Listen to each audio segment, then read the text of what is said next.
Pregnancy के दौरान अगर जेस्टेशनल डायबिटीज़ यानी गर्भकालीन मधुमेह का पता चले तो घबराहट होना बहुत स्वाभाविक है। पर इसमें कोई अकेले नहीं है। आज हम इसी पर बात करेंगे और समझेंगे कि कैसे ब्लड शुगर पर नज़र रखकर अपनी और आने वाले बच्चे की सेहत की बागडोर अपने हाथों में ली जा सकती है। ब्लड शुगर की रोज-रोज निगरानी करने की बात से ही चिंता होना बहुत आम है। पर क्या हो अगर हम अपने मॉनिटर को एक जज की तरह नहीं, बल्कि एक गाइड की तरह देखें? चलिए इस सोच को थोड़ा और समझते हैं। हाँ, बिल्कुल यही। अपने ब्लड शुगर मॉनिटर को दुश्मन नहीं, बल्कि अपना सबसे अच्छा दोस्त समझिए।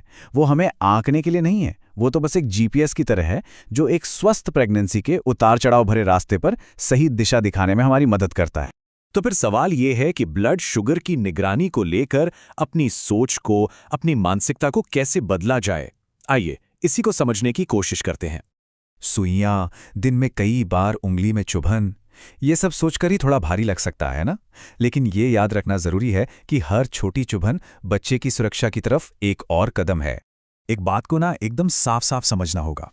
जिस टेस्ट से इस बीमारी का पता चलता है और जो निगरानी रोजमर्रा की जिंदगी में होती है, उसमें जमीन आसमान का फर्क है। तो चलिए बात करते हैं कि नियम कैसे बदल जाते हैं। देखिए, जो एक बार का टेस्ट था वो तो बस एक तस्वीर की तरह था, एक स्नैपशॉट।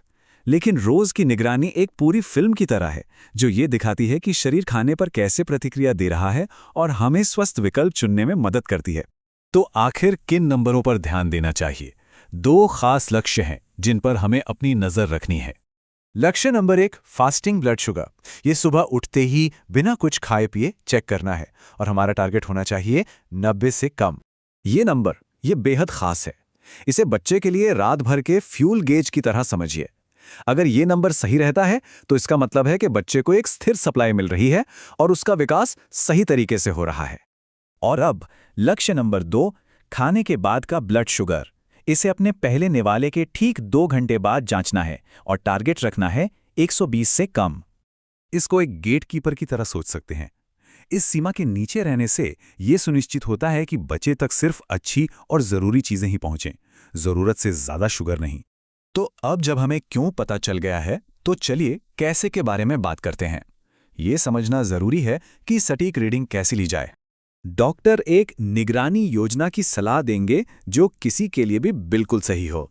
ये दिन में 4 बार भी हो सकता है, या अगर जरूरत पड़े तो शायद 6 बार भी। एकदम सटीक रीडिंग पाने के लिए ये 3 छोटे लेकिन बहुत जरूरी सुझाव हैं। हमेशा हाथ धोएं, उंगली के बीच में नहीं बल्कि किनारे पर प्रिक करें, और सबसे जरूरी, अपने पहले निवाले से ही टाइमर शुरू करें। अच्छा, तो अब इन सब बातों को असल दुनिया में कैसे लागू किया जाए? चलिए, त्योहारों और पारिवारिक समारोहों के दौरान इसे कैसे संभालना है, इस पर बात करते हैं। हम सब जानते हैं कि हमारे यहाँ पारिवारिक भोजन घंटों तक चल सकता है ना? इसलिए ये याद रखना बेहद जरूरी है कि टाइमर पहले निवाले से शुरू करना है, आखिरी से नहीं। ये एक छोटा सा बदलाव बहुत बड़ा फर्क ला सकता है। अब मान लीजिए कि किसी त्योहार पे मीठा खा लिया और मन में डर बैठ गया कि अरे अब तो नंबर ज्यादा आएगा। इस डर से टेस्ट ना करना एक बहुत बड़ी गलती हो सकती है। भले ही मन में अफसोस हो, उस भोजन के बाद टेस्ट करना जरूरी है। यही जानकारी डॉक्टर को आपकी योजना को बेहतर बनाने में मदद करती है। आसपास से घरेलू उपचार के बारे में बहुत सारी सलाह मिलेगी, लेकिन जब गर्भकालीन मधुमेह की बात आती है तो सबसे सुरक्षित यही है कि डॉक्टर की सलाह पर ही चला जाए। चलिए अब बात करते हैं सबसे शक्तिशाली उपकरण के बारे में, और वो है शुगर डायरी। अपनी शुगर डायरी को एक फूड डिटेक्टिव की तरह सोचिए। ये पता लगाने में मदद करती है कि कौन से खाद्य पदार्थ ब्लड शुगर को बढ़ाते हैं और कौन से नहीं। ये बिल्कुल पर्सनलाइज्ड जानकारी होती है।